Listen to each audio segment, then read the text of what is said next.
65 లక్షల మందికి ఉపయోగపడే విధంగా 28 కేటగిరీస్లో వివిధ వర్గాలకి పెన్షన్స్ ఏదైతే ఇస్తున్నారో వాటన్నిటిని కూడా పెంచడం జరిగిందని చెప్పేసి మీ అందరికీ మనం చేస్తా ఉన్నాను. నేను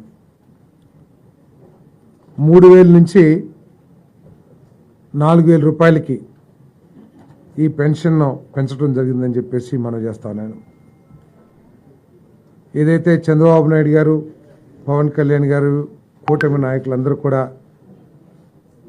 మా ప్రభుత్వం రాగానే మొట్టమొదటి మాసమే పెన్షన్లు పెంచి ఇస్తామని ఏదైతే హామీ ఇచ్చారో దానికి అనుగుణంగా ఈరోజు పెన్షన్లు పెంచే కార్యక్రమం జూలై 1వ తారీఖు నుంచి పెన్షన్ పెంచే కార్యక్రమం చేయబోతున్నామని చెప్పేసి మనం చేస్తాం. దాదాపు 65 లక్షల మందికి 65.3 లక్షల మందికి ఈ పెంపుదల మూలంగా లబ్ధి చేకూరుతుందని చెప్పేసి కూడా మీ అందరికీ మనం చేస్తాను. ఇక్కడ ఆలోచించాల్సింది ఏంటంటే పోయిన ప్రభుత్వం 1,000 రూపాయలు పెంచడానికి 4 సంవత్సరాలు తీసుకుంటే ఈరోజు చంద్రబాబు నాయుడు గారి నాయకత్వంలోని ప్రభుత్వం 1,000 రూపాయలు పెంచడానికి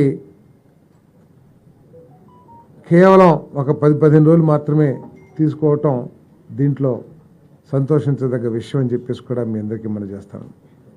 ఈ పెన్షన్ని జూలై 1వ తారీఖున సచివాలయం స్టాఫ్తో ఇంటింటికి ప్రతి ఇంటికి తీసుకువెళ్ళి ఉదయం 6 గంటల నుంచి సాయంత్రం లోపల ఇవన్నీ కూడా పెన్షన్లన్నింటినీ కూడా పెన్షన్దారులు చేతిలో పెడతామని చెప్పి డిస్ట్రిబ్యూట్ చేస్తామని చెప్పేసి కూడా సవినీయంగా మనం చేస్తామని నేను.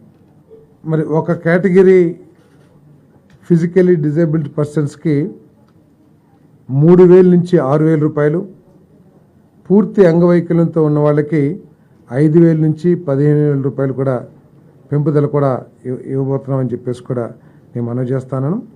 కొన్ని క్రానిక్ డిసీజెస్ ఉన్న వాళ్ళకి లివర్ డిసీజు, అదేవిధంగా ఎలిఫెంటాసిస్, కిడ్నీ, ఇటువంటి దీర్ఘకాలిక అనారోగ్యం ఉన్న వాళ్ళకి 5,000 నుంచి 10,000 రూపాయలకి పెంచడం జరుగుతుందని చెప్పేసి కూడా మనం చేస్తాను. వీటన్నిటి మూలంగా అంతేకాకుండా మేము చెప్పినట్లు జూలై 1వ తారీఖున 7,000 రూపాయలు అంటే మంత్లీ పెన్షన్ 4,000 రూపాయలు, బకాయిలు ఏప్రిల్, మే, జూన్ ఏదైతే చెప్పామో ఆ 3 నెలలకు సంబంధించి 3,000 రూపాయలు, మొత్తం కలిసి 7,000 రూపాయలు మరి ఇవ్వబోతున్నామని చెప్పేసి మనం చేస్తాను. ఈ పెంపుదల మూలంగా కేవలం పెరుగుదలే 819 కోట్ల రూపాయలు ప్రతి మాసం కూడా ప్రభుత్వం మీద ఆర్థిక భారం పడుతుందని చెప్పేసి కూడా మనం చేస్తాం. ఆర్థిక భారం కంటే కూడా పేద ప్రజలు, వృద్ధుల అవసరాలు తీర్చడం లక్ష్యంగా ఈ పెంపుదల చేశామని చెప్పేసి కూడా మనం చేస్తాను. ఈ 3 నెలలకు సంబంధించి ఏదైతే ఎరియర్స్ ఇస్తున్నామో ఆ భారం 1,650 కోట్ల రూపాయలు కూడా ప్రభుత్వం భరించబోతుందని చెప్పేసి కూడా మీకు మనవి చేస్తూ మొత్తం 4,408 కోట్ల రూపాయలు మరి ప్రభుత్వం ఖర్చు చేయాల్సి ఉంటుంది. ఇంతకుముందు సంవత్సరానికి 23,272.44 కోట్ల రూపాయలు ఈ సామాజిక పెన్షన్స్ కింద ప్రభుత్వం ఖర్చు చేస్తే చంద్రబాబు నాయుడు గారి నాయకత్వంలోని కూటమి ప్రభుత్వం 33,099.72 కోట్ల రూపాయలని ఈ సామాజిక పెన్షన్స్ కోసం ఖర్చు చేయబోతుందని చెప్పేసి కూడా మీ అందరికీ సవినీయంగా మనం చేస్తాను. నేను